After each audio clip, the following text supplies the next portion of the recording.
What's up, everybody? Welcome to another episode of the Dripping Creativity Podcast. I am your host, Chris Corvan, and today we are joined by a very special guest, the amazing Calamity. They are a dynamic content creator in the tabletop space, known for their work as a producer, a performer, willing to promote inclusivity and accessibility in the gaming community. It is an amazing chat, and I know you are going to love it. Before we dive in, though, quick reminder of the Dripping Creativity Pride live stream on Saturday, June 29th at 3 p.m. MST on the Creative Coffee Cafe YouTube channel. We're raising money for the Trevor Project with over 25 creators. There's a whole bunch of stuff going on. It is absolutely amazing. I can't wait for you all to check it out. Now, Calamity, why don't you tell us all a little bit about yourself? Sure. My name is Ave K. I go by Calamity on the interwebs. I am a creator in the tabletop space. I do actual play production, performance, and more recently dramaturgy. And I help run a little group called Telltale Hearts that likes to promote diversity and inclusion in the tabletop space. And most recently joined as a co-producer on a dramatic actual play production group called Twisted Fates. So that is very new news. So yeah, too many things. You're about as busy as I am just in the tabletop space. Oh gosh, yeah. Oh, I forgot about my full-time job. Well, you know what? There's always that. It's like, okay, well, I do this and then I do this. It's like right now I was talking to somebody last night and I'm like, I basically start at like 6 a.m. with work, and then the morning people and dealing with their stuff. And then lunchtime, there's a new set of people. And then after, they're all like, the other people are done work, so now they're at home and want to do their creative stuff, so I've got to do it then. Yep. Like between 6 a.m. and about 11 p.m. I'm just always doing something. Oh gosh, I do not envy you that. I wish I was a morning person. And that is where my downfall is. It's like 2 a.m. I'm like, I'm finally done. Oh, I have to get up and work. Sometimes you just don't bother sleeping. So I sleep. Who needs it? Completely overrated as far as I'm concerned. How did you first get involved with the tabletop space and kind of what drew you into it? Yeah, so it was actually, so when the pandemic started, I got laid off my job, and it was in theater tech. So when there was no theater happening, there was no theater tech happening.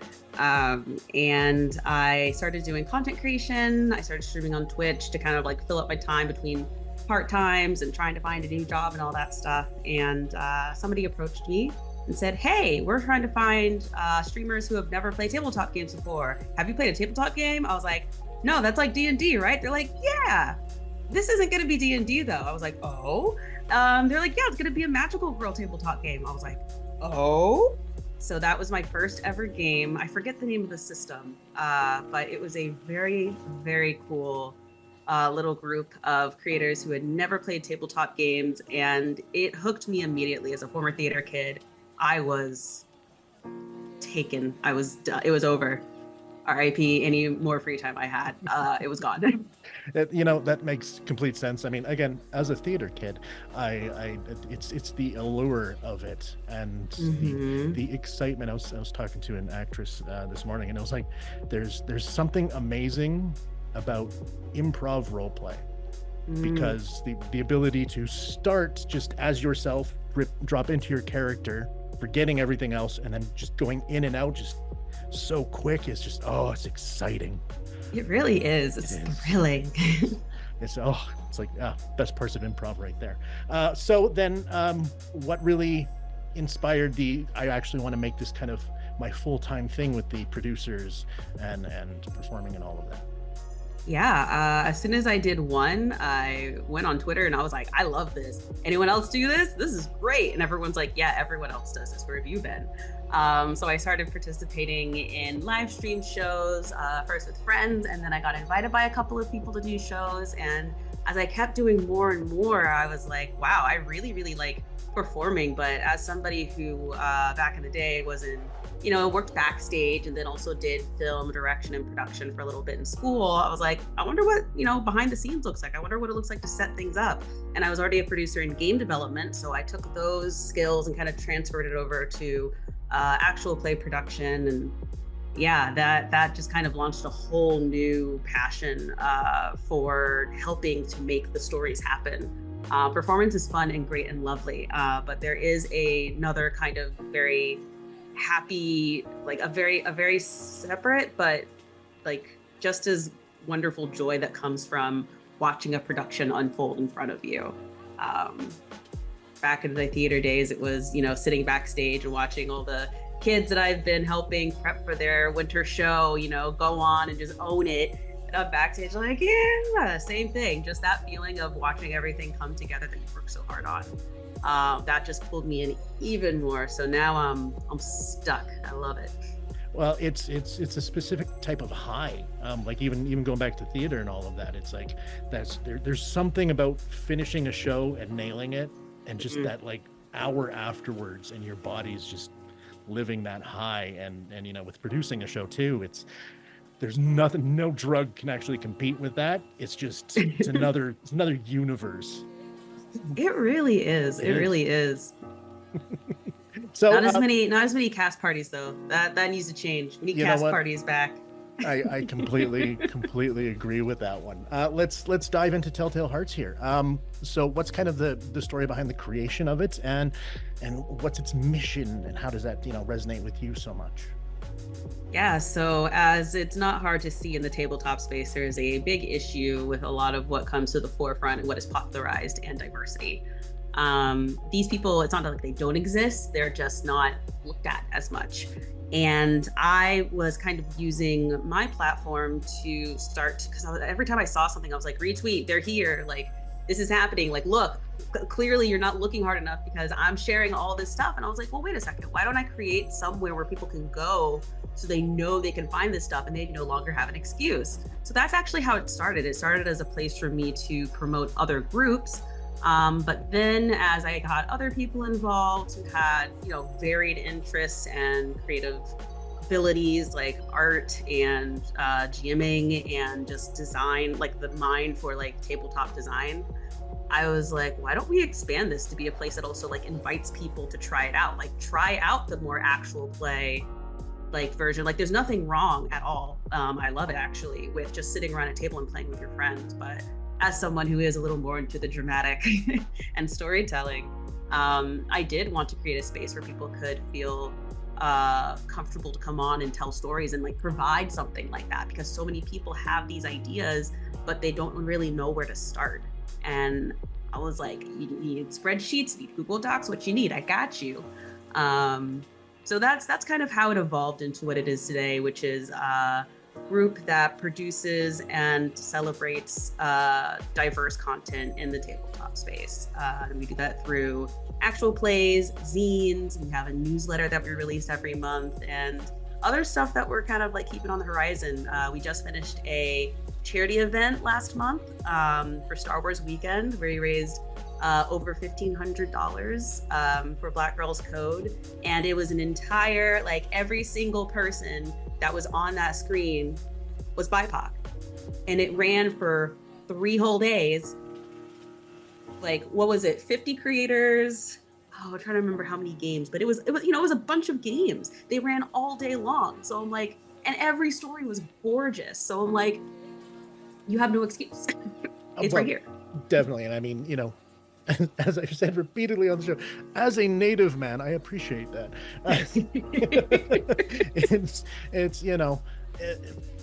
It's definitely needed more, and that alone in what you've achieved with that, like over 50 creators, that's just amazing. Like, so then let's talk about some of the challenges of creating this community.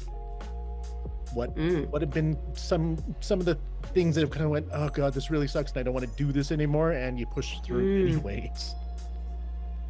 Ooh, the work-life balance, I'm very much somebody who, whatever team I'm part of, as much of it as I can control, you come first. Like the people that are part of your team come first, and whatever they have to deal with and they have to do, that will always come first, especially for something that's completely volunteer. Telltale Hearts is completely volunteer. So life happens and you kind of have to roll with the punches. And that is hard because, I've seen it too many times of people taking advantage of people's time and energy in various, spaces. And I just don't want to do that. But then at the same time, there is a like panic that comes up when it's like, hey, like we assigned somebody all this stuff for the Star Wars event. That person was me. I had an extremely bad kind of incident where I was unable to do anything the day before the event. And it was devastating to me to sit there and have to like watch my team try to pick up what I had to do. And just that has had to be the hardest part, is just time and energy and rolling with the punches.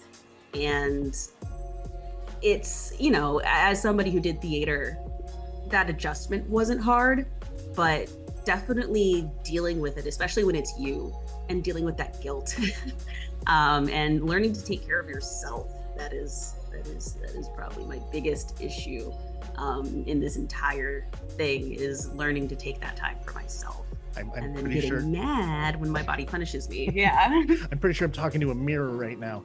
Actually, I've been getting yelled at quite a lot. You have good people. Friends then. You got good people around you. Definitely. But you know, I mean, I everything you just said there, I 100% understand. And just thinking about if I couldn't actually be there for the event, I would just just broken heart right there, and just the anxiety just thinking about it. Yeah. So let's kind of dive into this one, which is not on my list at all here, but as a leader and somebody that likes to be, you know, making sure everyone else is good, how do you find yourself able to ride that line of burnout? Because I know for me personally, I am pretty much always at that line of burnout where if I push a little too hard, I know I'm gonna crash, but I like to, you know, maintain it as much as possible. How do you manage that? Dancing on the edge. Yeah, that's unfortunately how I manage mine as well. Though I've gotten better over the years. My body has forced me to. I've definitely had times where I've had to completely step away because I pushed myself way too hard. And even if you do sit on that edge of burnout, like there comes a time when your body is like, nope, okay, no, we gotta rest. We just have to rest until I feel functional. More recently, I have been trying to block out my time and be careful about what I do and what projects I hop into, which makes me feel so guilty because I want to be part of everything. But if I want to be able to give my best to the things I'm involved in, I have to be discerning about where I put my energy, because part of it has to go to recovery and, you know, fulfilling my own creativity and doing whatever I need to, you know, explore. Because like, I feel like to be a good creative, you need to explore and experience things.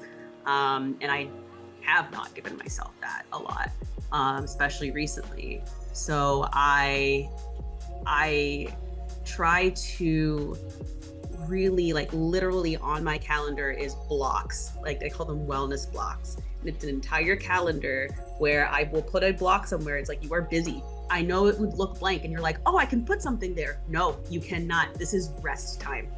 That has been extremely helpful for me, is putting wellness blocks in my day. Or if I'm like, hey, you have a 4-hour show tonight, do not schedule anything, you know, in the afternoon. Give yourself time to rest between work and doing this show, or else you're going to be scrambling from work to walking your dog to trying to get dinner sorted to trying to get ready. And then, you know, you have to get in the mindset, but you have 15 minutes until you have to start talking to people.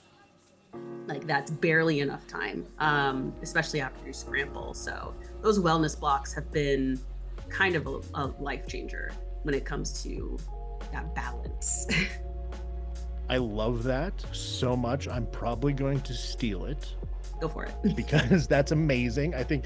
But it's rewiring your brain to just not look at that empty space. I think that's kind of my hardest thing right now. It's, you know, with the cafe, we're very much in the developmental stage. You know, a whole bunch of new shows coming up and all that stuff, but it's because we don't have any income coming in, we don't have revenue streams from anywhere. I don't like asking people to do things Yes. that I know is going to cost money and that I know I can do. So I will do these things because I know how, and I don't mind not paying myself. I'm okay with that. I don't like not paying other people. I'm only one man and I'm very tired. Yeah. I need a nap. Well, and that's the thing is you go for a nap, it's like 20-minute power nap. Did I nap? I don't know. I was thinking about things. Time went by. It felt like 5 minutes, but it was half an hour, so I guess I napped. Yeah, like I guess at some point I clocked out, but Doesn't feel like it. All right. So away from all this depressing shit. But important. I think it's really good to talk about. You know what? I think this is exactly what one of the roundtables I want to do, and not just for tabletop or anything, but just as creators and leaders within the creative space, being able to just sit down and kind of talk about how all of us are handling everything and why we're, just helping each other out. But so back onto Telltale Hearts here. What kind of upcoming stuff do you have that you are most excited about?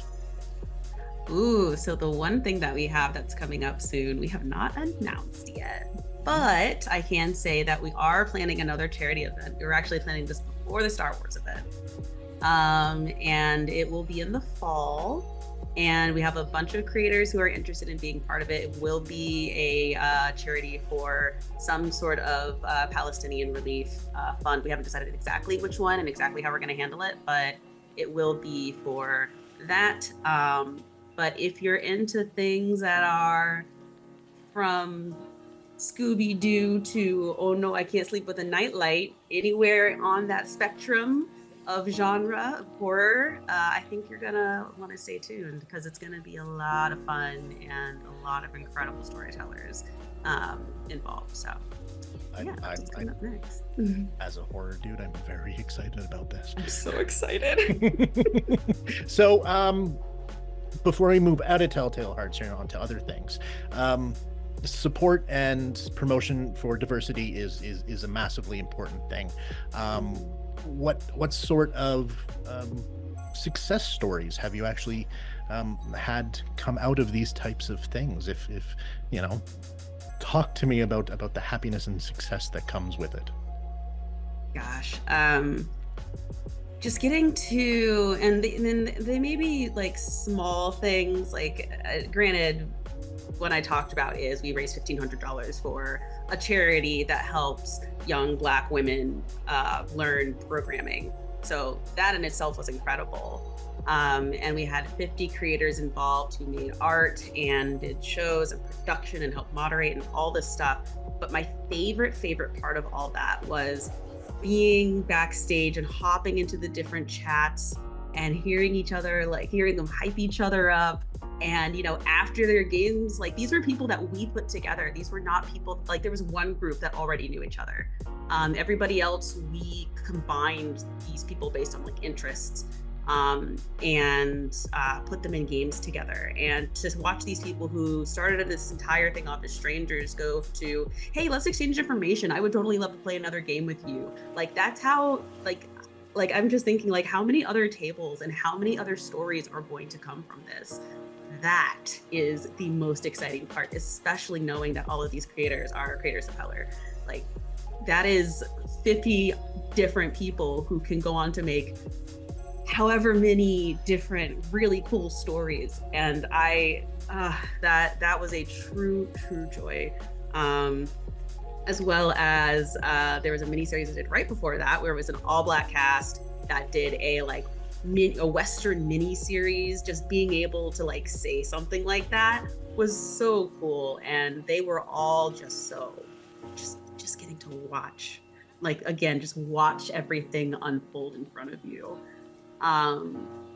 Absolutely gorgeous. I would say that being able to visually, like, representation is so important, and that even goes for me who's like actively creating the stuff. It's good for, I know it's good for my heart and for my mind to see, these things and hear these deep and intricate stories, being told by people that in media we really only see getting to be side characters or, the comic relief, or maybe like a background character somewhere. And then if they are represented, in many cases, it has not traditionally been great. Getting to see that change right in front of you is the best part. That's Absolutely. yeah. Oh God, I love that so much. So then let's actually kind of move into the generalization of this. How can other content creators and producers kind of help contribute to making the community more diverse? Because it's slowly getting there, but we definitely need more representation all over. How do you feel others can kind of, learn and grow? This has been a big topic lately. I think, and I know people mean well. My chair is loud. I know people mean well, but a lot of people's knee-jerk reaction to hearing that their spaces aren't diverse enough is to either feel attacked or just start inviting a whole bunch of marginalized creators onto projects, just reaching out and just trying to fill your spaces. I think that is the wrong approach. I understand wanting to do something right now, like that's very me. I'm like, I want to fix this right now. I got to fix it right now. But I think that something important that a lot of people aren't really doing because it's slow and it sounds bad, not performative. You can't immediately see the results, but is to go and consume the content of these creators. Go and see what they're making. Go and see the stories they're telling. Support that content instead of saying, oh, well, I'm just gonna bring them into my stuff. Go and support theirs. These people are out here making things. And through that, you can authentically and genuinely create relationships and come up with ideas and start bringing people together in a more authentic way. That is literally the best answer to that I think I've ever heard. That was absolutely fantastic, because that is literally the truth. It's, I got so many thoughts on that. But yeah, I'm looking at the clock going, shit.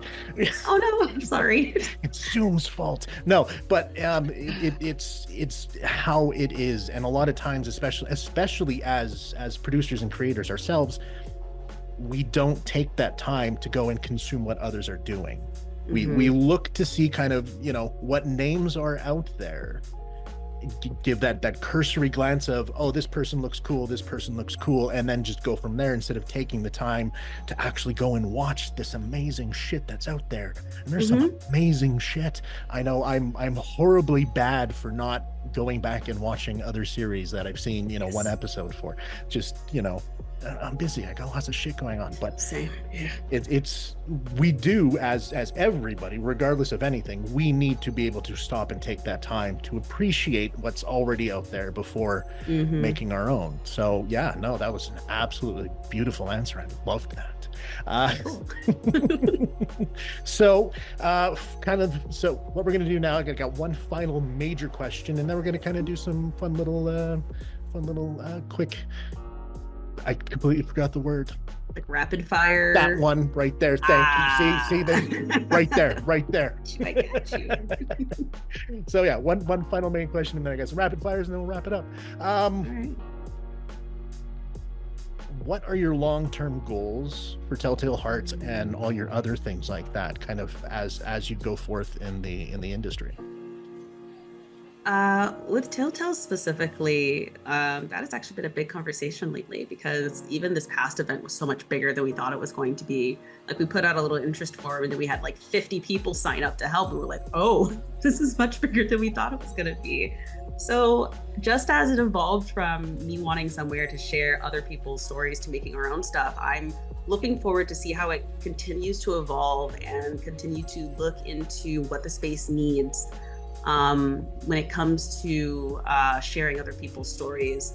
So I don't have an exact answer, but I do know that I want us to continue to seek out ways to, just keep these stories going and amplify them and continue to create some of our own and do more events where we get to bring a lot of different storytellers together in one place. So they can be like, hey, look at this. look at all these faces, these talented, beautiful faces. So that is my personal goal with Telltale, but we are going to continue to create zines and newsletters and do mini series and things like that. So that is the long-term goal right now for that. For myself, I just want to keep making stories happen however I can, whether I'm in front of the camera or behind the camera. Recently I joined Twisted Fates as a producer, and that has been a big goal of mine, is to really get into helping like make especially more dramatic stories and more like theatrical stories, just doing whatever I can to help support those. So long-term goal, that, and then also get more into dramaturgy, which is kind of helping out with the dramatics of these shows, and kind of bringing that to the forefront and taking some of that energy off the GM, because they do so much. They do so much. And we're going to have to do a follow-up to this, because there is all of that stuff you just mentioned is also on this list to talk about. It's like, I really should have scheduled this for like an hour and a half. I really should have. Oh no. So we're gonna come back and do this all again. Yay! I'm okay with that. Hey, you are amazing, and I want to sit here and pick your brain about absolutely everything. So yeah, no, I'm gonna be like stuck on you like a leech. Do you want to talk now? How about now? Let's hang out. Let's talk. Yeah, I love talking to you. Okay, rapid fire questions. Pull out that improv brain here. It's not all about business shit, man. We're getting in here. Favorite RPG archetype to play? Definitely a bleeding heart. Solid choice. Favorite go-to snack during a session? Ooh, popcorn. Favorite superpower? I forget what it's called, but the ability to understand every language. Oh, solid one. Favorite movie or TV show that inspires your creations? Oh gosh. That's so hard. Most recently, Steven Universe. I've been watching a lot of that again. You know what? That's a solid pull. That's an absolute solid pull right there. If you could live in any one fictional universe, any of them, what is your go-to? Gosh. See, I want one with dragons, but then I know I'm gonna be a big baby and cry about having to fight stuff. You know what? So my jerk reaction was like, Lord of the Rings, put me in, but that would be a mess. That'd be bad. No, man. That'd be bad. I do not want to be there, but I really maybe Dragon Age. Could probably do Dragon Age. Oh my gosh, that's right, with the whole Dragon Age announcement. Yes, that I could do. Right? Yeah. I would just, that would be perfect actually. What is your go-to method for improvising during a live session? Knee-jerk reaction was yes, but also for me it's been, hey, you haven't talked in a while. It's been my biggest one lately, is, hey, you haven't talked in a while, and so my character. That's a solid one. I like going straight man, just because it's fun to play off of. Yes. It's like it brings out those comedic moments, because I know I can play the straight man and play anything off, and just having all these people just piling on the humor. Oh, it's so good. I love it. That's a good one, honestly. It becomes very good when it's done well. It's so good. One thing you wish people knew about actual play? It can be whatever you want it to be. I think this whole debate between, it needs to be dramatic, and no, it just needs to be a group of friends. It can be whatever you want. Just do what makes you happy. Love that. Describe your perfect tabletop RPG setting in 3 words. Dark. Oh, good.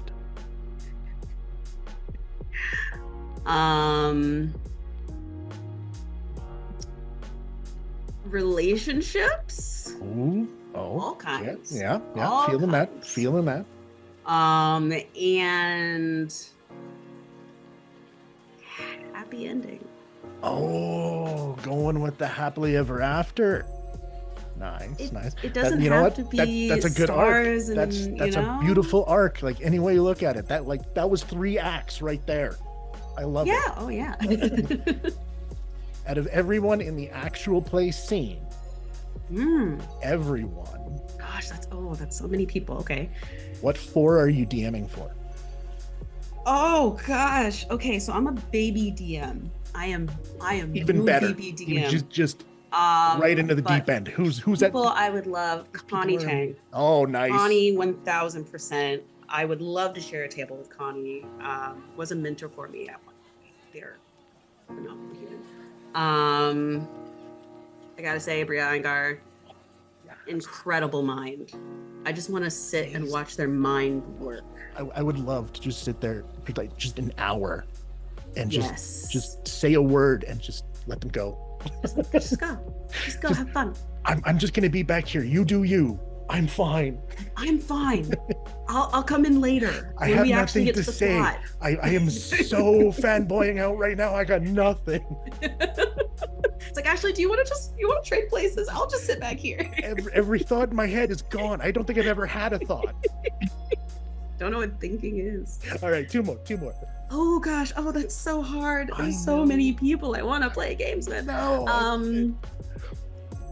I got close to this once, but I'd love to play a game with Jeremy Cobb from Three Black Halflings. Incredible person. Oh gosh. A third. Another person who's brand I like watching is Emily Axford. Oh, really love. God. Because I don't have the design brain like that. Like me and mechanics, math, no. God, like, no. It's like watching Sam Riegel play in just the amazing plays that you're like, there's no way that, like, how did your mind come up with that? Because it wouldn't have even been in the realm of possibilities for me. Emily is unbelievably amazing. That is a skill I'll never have, and I'm okay with that. I will never be that skilled, and I will watch her be amazing at it. Okay. 100. Yeah, no, that's a beautiful table, man. We got to make that happen. That's the new goal. Okay, how long do I have left on this Zoom? I got 6 minutes and 43 seconds. We got this. Do it. Switching it right up. Cats, dogs, or small, or some other animal. Oh, to have? Just one. You can. Every other one panda. Is gone. Oh, it's red panda. It's the perfect choice. I love red Perfect pandas answer. so much. Thank you. They're amazing. We have some at the zoo here. I go and I see them. I love them so much. I'll send you some pictures. Please do. I will cry, and I'm okay with that. I got one little tongue sticking out. Oh. Not that.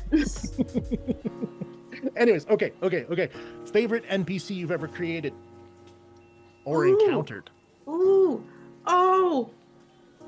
True Love, which is a NPC by Sarah Roberts or the Hype Goblin, or Sarah Rogers. I always mix that up. I don't know why. Sarah, I love you so much. I only ever say your first name.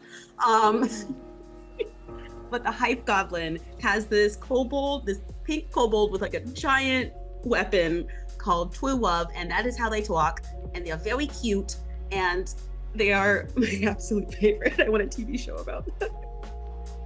I want to know more. I want the TV show just so I can learn about that. That's amazing. Yes. Okay, final, very last important question. Where can people find you? You can find me all over the internet as Hey Calamity with 3 Y's at the end, except on Twitch, that's only 2 Y's at the end. You can also find things I do on Telltale Hearts, which is Telltale Hearts everywhere, except I think on Instagram is the only place that has an underscore.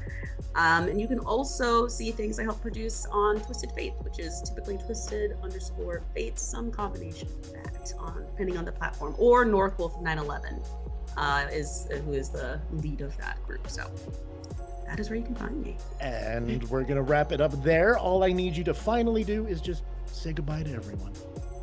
Goodbye, everyone.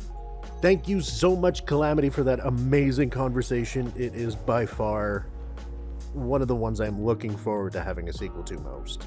You are just a wonderful individual. I loved it. To all of the listeners, thank you so much for tuning in. Don't forget to like, subscribe, all that shit. You can find Calamity absolutely everywhere. All the links are down below. Don't forget to check them out. As for me, my name is Chris Corvan. You can find me everywhere at Chris of the Void. Tune in June 29th, 3 p.m. for the Dripping Creativity Pride livestream with myself and Sarah Burton. Stay creative, stay inspired, and until next time, see ya.